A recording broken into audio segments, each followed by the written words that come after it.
7. अध्यक्ष महोदय, तथापि आमदार रमेश बोरनारे साहेब आणि त्या संबंधित सर्व लोकांची 15 आठवड्यानंतर एक बैठक घेऊन याचा व्यवस्थित आढावा घेऊ आणि पुढच्या याच्या उपाययोजना आपण शोधू. मंत्री महोदय, लक्षवेधी क्रमांक 7. लक्षवेधी क्रमांक अध्यक्ष महोदय, सांगली जिल्हा मध्यवर्ती सहकारी बँकेच्या संदर्भातली ही लक्षवेधी आपल्या माध्यमातून माननीय सरकारच्या माननीय मंत्री महोदयांच्या मला निदर्शनास आणून द्यायचे आहे.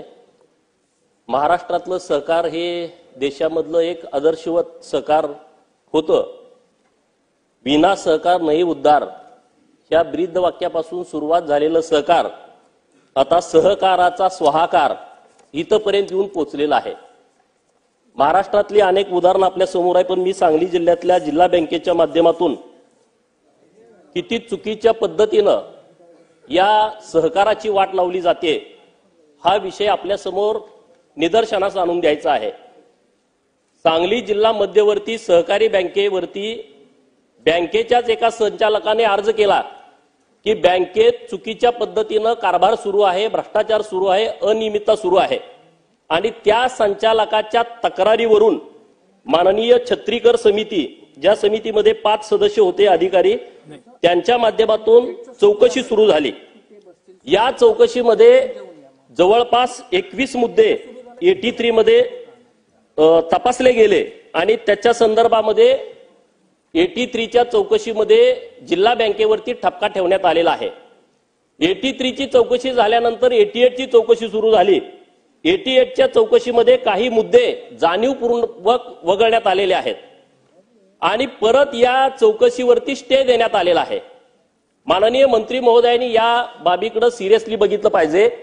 सांगली जिल्ह्यामध्ये 2 विभाग आहेत. एक कृष्णाकाठचा विभाग आहे आणि दुसरा दुष्काळी पट्टा आहे आणि आम्ही दुष्काळी पट्ट्यातून आलेले कार्यकर्ते आहोत.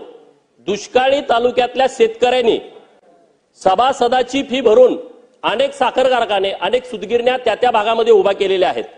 परंतु या जिल्हा मध्यवर्ती बँकेच्या माध्यमातून ज्यांच्याकडे या बँकेचं नेतृत्व आहे त्यांनी अनेक कारखाने, अनेक सूतगिरण्या जाणीवपूर्वक बंद पाडून त्या विकत घेण्याचा सपाटा लावलेला आहे.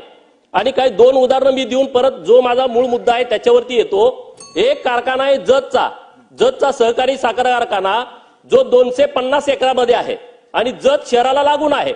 आता आज मितीला मी तुमच्यासोबत बोलत असताना 10 लाख रुपये गुंठा तिथल्या जमिनीचा भाव आहे.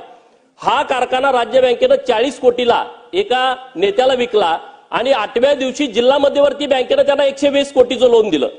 आज बघा कारखान्याची किंमत, कारखान्याचं पूर्ण स्ट्रक्चर, तिथल्या मशिनरी आणि 250 एकर जमीन.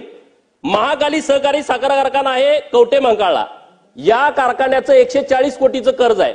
140 कोटीच्या कर्जासाठी गेले 5 वर्ष हा कारखाना बंद पाडलाय. जिल्हा बँकेनं त्या कारखान्याला जमीन विक्रीला परवानगी दिली. ज्या लोकांना जमीन विक्रीला परवानगी दिली त्यांनी त्या जमिनीचा भाव काढलाय 35 लाख रुपये गुंठा. म्हणजे स्टँडला लागून हा कारखाना आहे.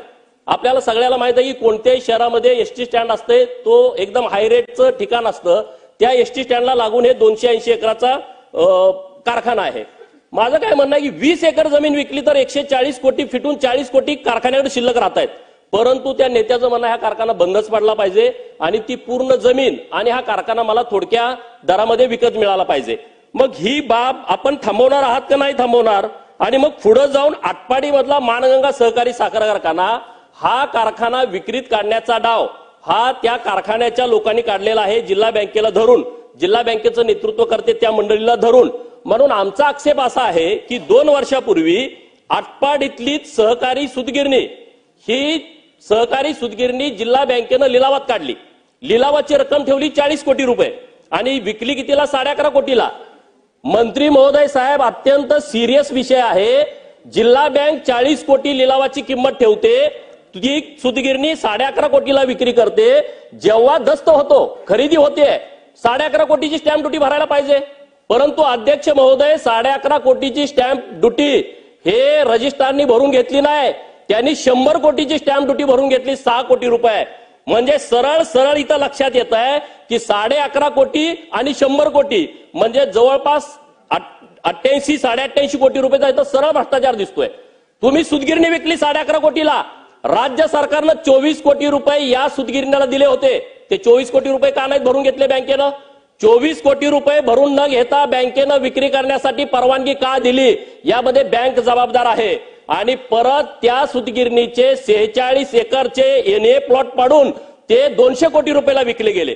म्हणजे एवढा मोठा भ्रष्टाचार या सूतगिरणीमध्ये झाला. आणि त्याच सूतगिरणीचे मालक आता परत मानगंगा सहकारी साखर कारखाना विक्रीला काढतायत. मानगंगा सहकारी साखर कारखान्याची जमीन 227 एकर आहे. माझ्या समाजाच्या लोकांनी फुकट जमीन दिली आहे. 2 महिने आम्ही शोधतोय तिथं ऑफिसला की यांचं खरेदी खत झालंय का. एक पण खरेदी खत आम्हाला मिळालं नाही. मंत्री महोदयांना माझे स्पेसिफिक प्रश्न आहेत या विषयावरती की जी सूतगिरणी जरी वस्त्रोद्योगचा हा विषय असला तरी जिल्हा बँकेनं विक्री केलेला आहे. जिल्हा बँकेनं विक्री करताना याचा विचार का नाही केला की राज्य सरकारचे 24 कोटी न भरता तुम्ही विक्रीला परवानगी का दिली? 40 कोटी रुपये तुम्ही लिलावाची किंमत ठरवलेली असताना 11.5 कोटीला का विकली? 11.5 कोटीला विकलेली असताना त्याचे 100 कोटीची स्टॅम्प ड्युटी सरकारनं भरून घेतली. म्हणजे हा सरळ त्यामध्ये भ्रष्टाचार झालेला आहे. तुम्ही सूतगिरणीच्या व्यवहाराला स्थगिती देऊन या व्यवहाराच्या चौकशीचे आदेश आपण देणार आहात का? हा नंबर 1 चा प्रश्न. नंबर 2 प्रश्न, 88 खाली जी चौकशी सुरू आहे त्या चौकशीला आपण स्थगिती दिलेली आहे सरकारनं. ती स्थगिती तुम्ही आज उठवणार आहात का? नंबर 2.